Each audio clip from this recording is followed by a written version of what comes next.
Salam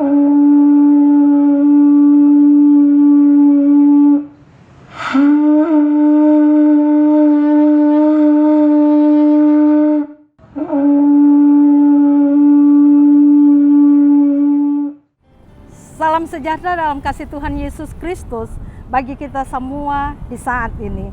Pemirsa Tabura Injil yang dikasihi dan diberkati oleh Tuhan, kita kembali di saat ini akan belajar satu bahagian Alkitab.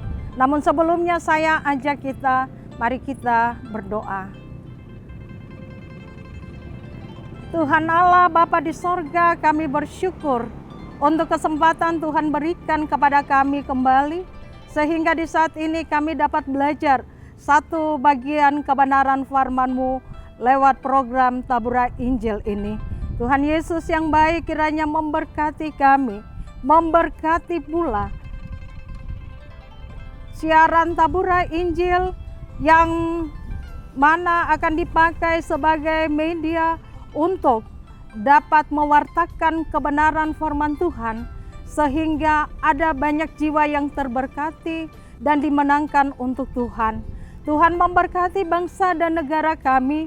Tuhan pun memberkati gereja Tuhan di mana saja berada, bahkan secara khusus pada saat ini. Satu bagian Alkitab yang akan kita dengar secara bersama-sama. Kiranya Roh Kudus Tuhan menuntun kami dengan hikmat-Mu, supaya kami mengerti dan memahami apa maksud Tuhan bagi kami, dan kami dimampukan sebagai pelaku-pelaku firman dalam hidup kami. Dalam nama Tuhan Yesus kami berdoa. Amin. Pemirsa Tabura Injil yang dikasihi dan diberkati oleh Tuhan, pembacaan Alkitab bagi kita semua di saat ini terambil dari kitab Titus pada pasalnya yang kedua, ayat 1 sampai ayatnya yang ke-10. Dan saya akan membacakan ayatnya yang ke-7 menjadi perenungan bagi kita semua. Berbunyi demikian. Dan jadikanlah dirimu sendiri suatu teladan dalam berbuat baik. Hendaklah engkau jujur dan bersungguh-sungguh dalam pengajaranmu. Pemirsa Tabura Injil yang dikasihi serta diberkati oleh Tuhan. Pembacaan Alkitab yang telah dibacakan tadi, kita akan merenungkannya dengan satu sorotan tema, yaitu nasihat dan teladan. Ada cerita tentang seorang pendeta yang bertugas di satu kampung yang terpencil. Suatu malam pendeta ini hendak beristirahat. Kemudian pintu rumahnya diketok dan terdengarlah olehnya suara dari seorang anak kecil yang berkata, Pak Pendeta, tolong saya." Kemudian pendeta ini pun bangun, dan setelah ia bangun, ia bertanya tentang apa yang terjadi. Anak kecil ini pun berkata bahwa di rumahnya ada yang sakit. Pendeta ini dengan sangat terpaksa kemudian berjalan bersama-sama dengan anak ini menuju ke rumahnya. Sesampai di rumah dari anak kecil ini, pendeta ini begitu sangat terkejut dan juga ada sedikit perasaan marah dalam hatinya. Mengapa? Karena ternyata yang sakit di rumah anak ini hanyalah seekor anak anjing milik anak ini. Kemudian akhirnya dengan terpaksa pendeta ini pun mengajak anak ini untuk mereka berdoa. Pendeta pun mengatakan, mari kita berdoa. Dalam doa dia berkata, kami meminta jika mau mati, matilah. Jika mau sembuh, sembuhlah. Kemudian pendeta mengatakan amin. Setelah amin, anak ini begitu senang. Ia bersuka cita karena ia percaya bahwa pasti anak anjingnya akan sembuh. Karena anak anjing ini didoakan oleh sang pendeta. Dan apa yang dipikirkan oleh anak ini pun terjadi. Keesokan harinya, ia bangun dan mendapati bahwa anak anjing kesayangannya ini pun sembuh. Terpikir oleh anak ini beberapa hari kemudian, ia mau memberikan sesuatu kepada pendeta sebagai tanda terima kasihnya.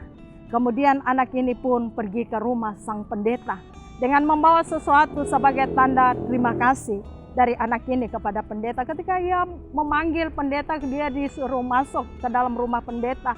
Dan dia juga melihat bahwa ternyata pendeta ini sementara terbaring karena ia mengalami kesakitan.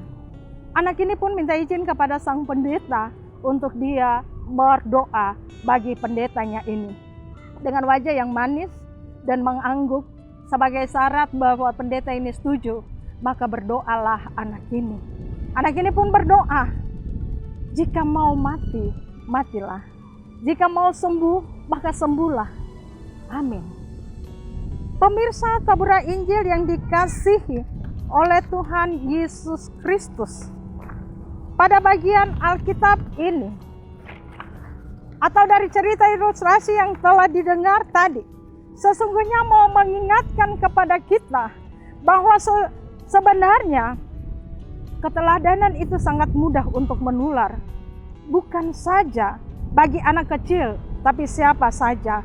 Oleh sebab itu dalam hidup ini, nasihat dan teladan harus berjalan berbarengan. Artinya kita tidak dapat memberi nasihat jika kita sendiri belum siap untuk melakukannya. Atau dalam arti bahwa kita sendiri belum bisa jadi teladan, kita sendiri belum bisa menjadi contoh, kita sendiri belum bisa menjadi model dari apa yang kita ajarkan, apa yang kita sampaikan. Saya mau kasih contoh, misalkan seorang ayah yang mengajarkan kepada anaknya bahwa, nak, kamu jangan merokok karena itu tidak baik untuk kesehatanmu. Tapi kemudian sang anak melihat bahwa setiap hari ayahnya ini adalah seorang perokok berat, ya.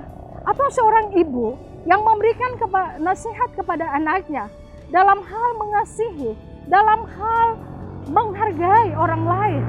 Tapi ternyata dalam kehidupan yang dilihat oleh anak ini bahwa ibunya bukan seorang yang penuh kasih, ataupun juga bukan seorang yang bisa menghargai orang lain.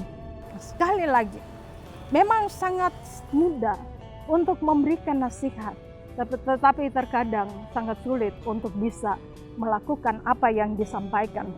Oleh sebab itu ada istilah bahwa satu teladan lebih baik dari 1000 nasihat.